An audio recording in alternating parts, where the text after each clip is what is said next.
Hello all, this is Dr. Sage Breslin and this is Wisdom Wednesdays, video number 75. So I would love to talk to you today about connection. And I think that if I asked, Jane Q. Public or John Q. Public, what do we mean by connection? They would probably say, some interaction between two people. And certainly there is that, right? There is that kind of connection. And, for many of you who've worked with me, you also know that there's connection to self. Think about something like mindful eating, right? That's where you tune into your body as you eat instead of dissociating and just consuming without any thought to what's going on or what's going into your body. And that's important. And then there's something beyond that, connection to something that's greater than the self. And I certainly could, put a name to it and say connection to God or higher power, universe, spirit, the divine. And that might be one way to look at it. But I'm going to say that there's something that can be much more specific than that, which that may sound odd to you. So in the work that I do, I often look for blocks which are standing in the way of you really, let's say, reaching your potential. I love that phrase, living your best life. But there are certainly days where I think I am not living my best life and I don't want to be judged for it and I don't want to judge myself for it. So let's just say that I aspire to live fluidly, to live in a way that I am achieving all that I can, all that I desire to, and that's what I want to bring to you.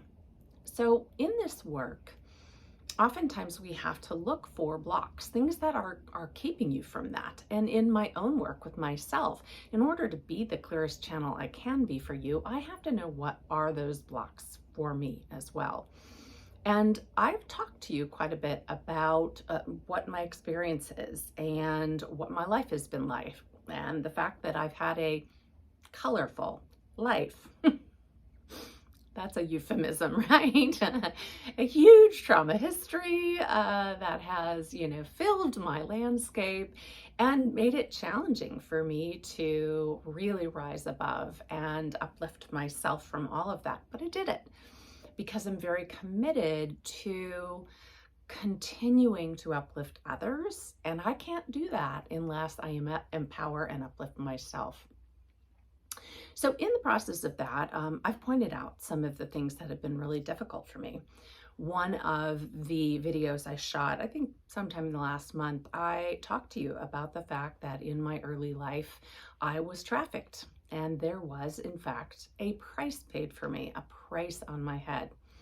And that experience really created deep blocks for worth and value for me.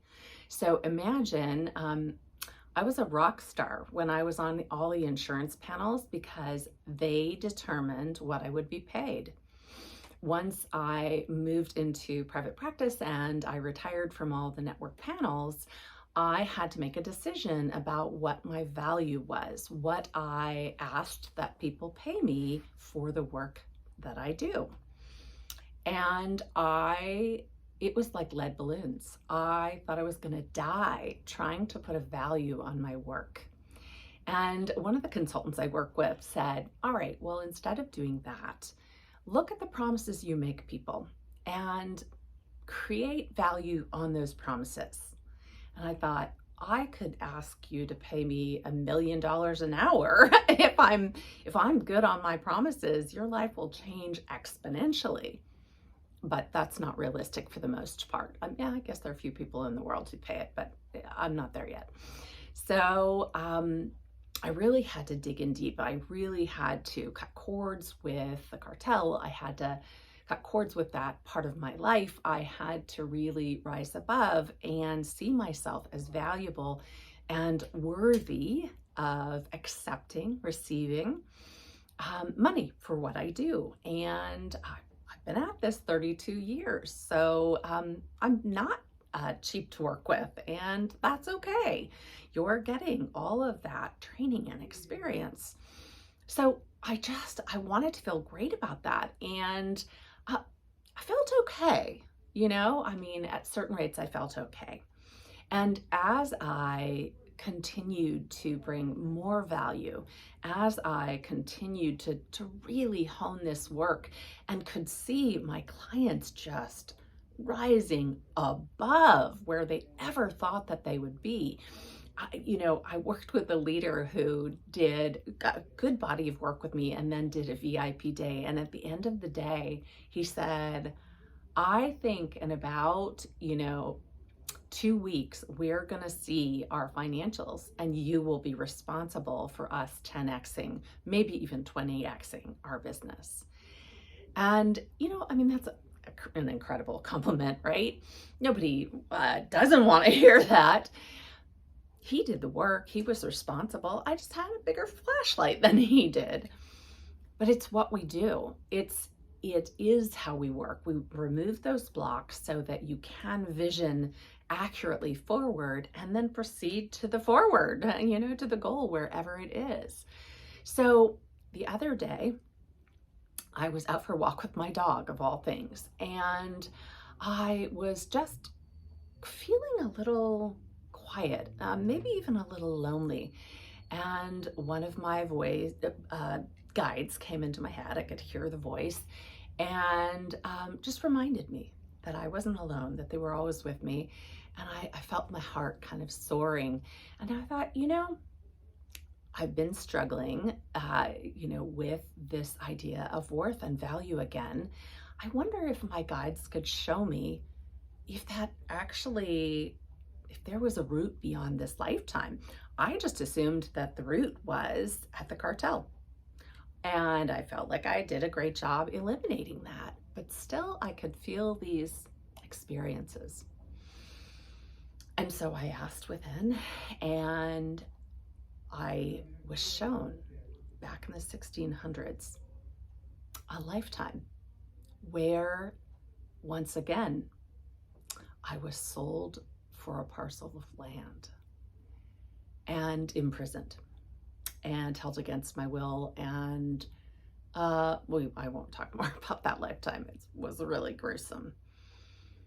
And as I moved through the ethers into that lifetime and connected with that version of myself, hundreds of years ago, I was able to really see what had been experienced.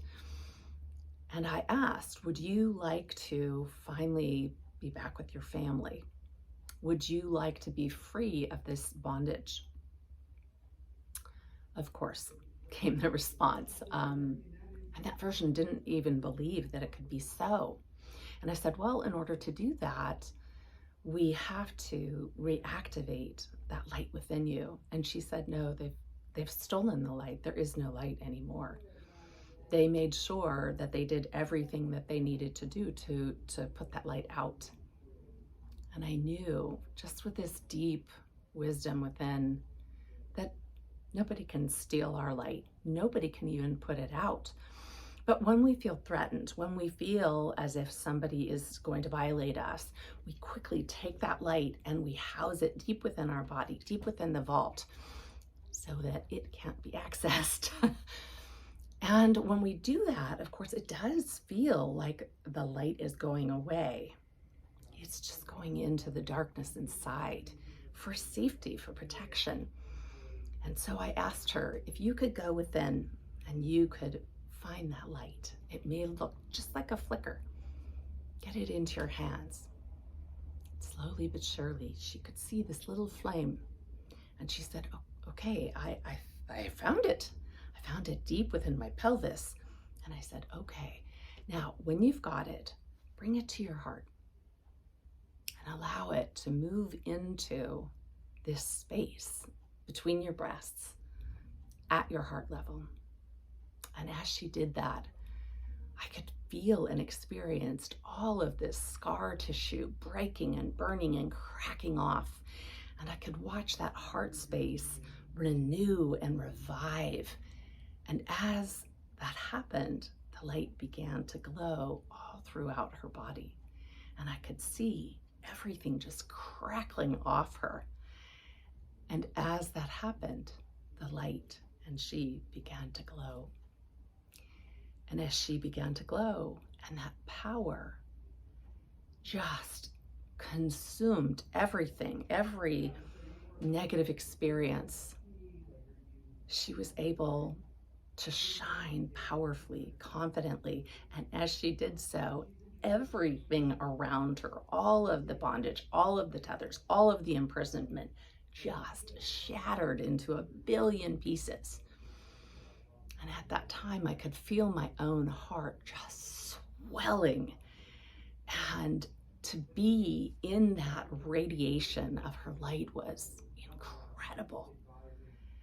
And as she did that, I asked her, do you want to go with your family now? They're there waiting for you. And she turned to face them, and the light just consumed all of them. And I could just feel this incredible joy, almost like nothing I've ever experienced. I can only liken it to the divine. And as I could feel her transmuting, passing into the full light of the divine, I felt myself begin to change. I began to feel this quiet inside. And as I started to do my work yesterday, I didn't have any problem with money. I didn't have any problem pricing new packages or programs. When I thought about things, I thought, I have something to offer that's incredibly valuable, and I don't need to play small. Marianne Williamson had that brilliant quote, who are you to play small? You are a child of God. Yeah. No more playing small, because there are no longer ties to that bondage, to that sense of being valued at a price set by someone else, because the root has now been eradicated. And that's what I do.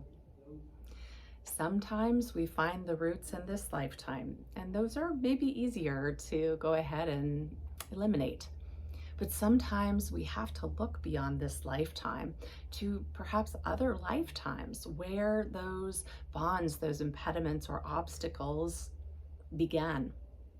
And only then can you free yourself to be whatever it is you desire to be in this lifetime, so that you can begin to vision your life as you desire it, rather than being minimized or boxed in by beliefs and experiences from whatever point in time. So if you're interested in taking that journey with me, if you're interested in seeing where your blocks are this lifetime or elsewhere, and where you desire to rise to, what kind of life you desire to embrace, I'm here. Feel free to DM me or text me, call me. This is Dr. Sage Breslin, and this is Wisdom Wednesdays. And your wisdom for today is, you are worthy. Now show the world.